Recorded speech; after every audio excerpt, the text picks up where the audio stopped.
নমস্কার, আমি ইন্দ্রজিৎ মল্লিক। আপনারা দেখছেন তন্ত্র মন্ত্র রিলেটেড ইউটিউব চ্যানেল জয় মা দুর্গা। আজকের ভিডিওতে আমি আপনাদেরকে দেবো একটি বশীকরণ নকশা।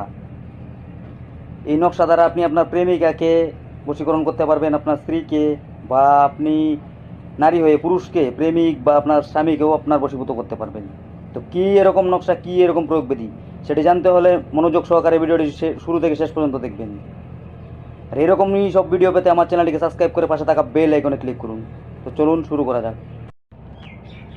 দর্শকর্মা থেকে সর্বপ্রথমে করবেন কি, একটি মোম পেপার কিনে আনবেন সাদা কালারের। আনার পর করবেন কি, একটি ডালিম গাছের ডাল, চিকন ডাল নিয়ে ভালো করে ছিলে কলমের মতো তৈরি করে নেবেন। জাফরান কালি কিনে আনবেন, গোলাপ জল কিনে আনবেন। আনার পর ওই জাফরান কালি গোলাপ জল দিয়ে গুলে ওই ডালিমের কলমটা যে ছিললেন ওইটা দিয়ে ওই নকশাটি, যে নকশাটি আমি দিব, ভালো করে লিখবেন। এটা কালামি নকশা। করবেন কি, উপরে যে লেখাটা আছে ওটাকে আপনি মানে বাইরের থেকে ডাইনে লিখবেন। তারপরে যে সংখ্যাগুলো আছে ওটা ডাইনের থেকে লিখে লিখে লিখে লিখে বাইরের দিকে আসবেন। এইভাবে সম্পূর্ণ নকশাটা লেখা হয়ে গেলে যেখানে উপরে নাম আছে, নামের জায়গায় করবেন কি, আপনি যাকে করতে চাইছেন বশীকরণ, আপনি স্ত্রী হন বা পুরুষ, যাকে আপনি আপনার প্রতি আকর্ষিত করতে চান তার নামটা উপরে লিখবেন। যদি আপনি ছেলে হয়ে একটা মেয়েকে করবেন ধরুন, তাহলে করবেন কি, ওই মেয়ের নামটা সর্বপ্রথমে উপরে লিখবেন নকশার মাঝখানে। লেখার পর নিচে মেয়ের নাম, মায়ের নাম লিখবেন। লেখার পর মেয়ের মায়ের নামের নিচে আপনার নাম লিখবেন। তারপর লিখবেন আপনার বাবার নাম।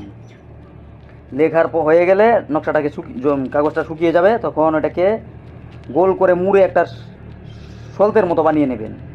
নেওয়ার পর বলবেন বিসমিল্লাহির রহমানির রহিম, একটা ফু দিবেন। বিসমিল্লাহির রহমানির রহিম, একটা ফু দিবেন। বিসমিল্লাহির রহমানির রহিম তিনবার বলে তিনটা ফু দিবেন ওই কাগজে।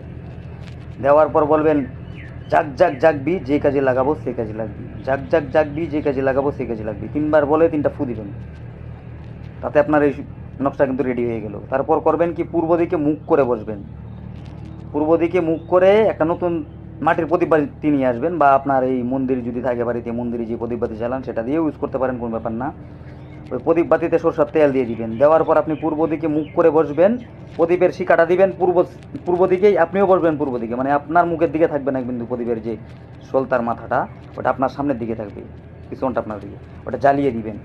যতক্ষণ এই সলতাটা জ্বলতে থাকবে আপনি ওই উক্ত ব্যক্তি, মানে যার নাম আপনি লিখলেন, যাকে আপনার বশীভূত করতে চান, তার ধ্যান করবেন। আর মনে মনে ভাববেন যে সে যেন আপনার প্রতি আকর্ষিত হয়ে যেন আপনার কাছে চলে আসে বা আপনার কথার বাধ্য হয়। এটি করার 24 ঘন্টা পর দেখবেন আপনার ব্যক্তি, এই উক্ত ব্যক্তি যার নাম আপনি এখানে নকশায় লিখলেন, সে আপনার প্রতি আকর্ষিত হবে। সে যদি আপনাকে ব্লক করে থাকে কন্ট্যাক্ট করবে, বা যদি আপনার আশেপাশে থাকে, আপনার সঙ্গে যদি মানে ফোন নাম্বারে যদি না থাকে, দেখবেন 24 থেকে 72 ঘন্টার ভিতরে আপনার সঙ্গে কথা বলার জন্য সব শুরু হয়ে গেছে তার।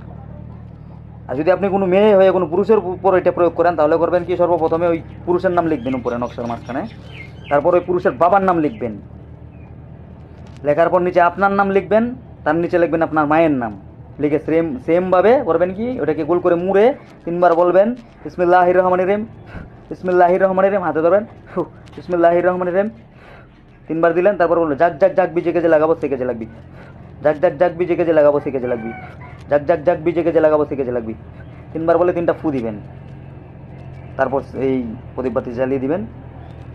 24 থেকে 72 ঘন্টার ভিতরে দেবেন আপনার প্রেমিক বা আপনার স্বামী, যাকে আপনি যার নাম এই নকশায় লিখলেন, সে আপনার বশীভূত হবে। এটা পরীক্ষিত গুরুমুখী বিদ্যা। ভিডিওটি যদি ভালো লাগে লাইক করে যাবেন, কমেন্টে আপনার মতামত জানাতে পারেন। ভিডিওটি শেষ পর্যন্ত দেখার জন্য ধন্যবাদ।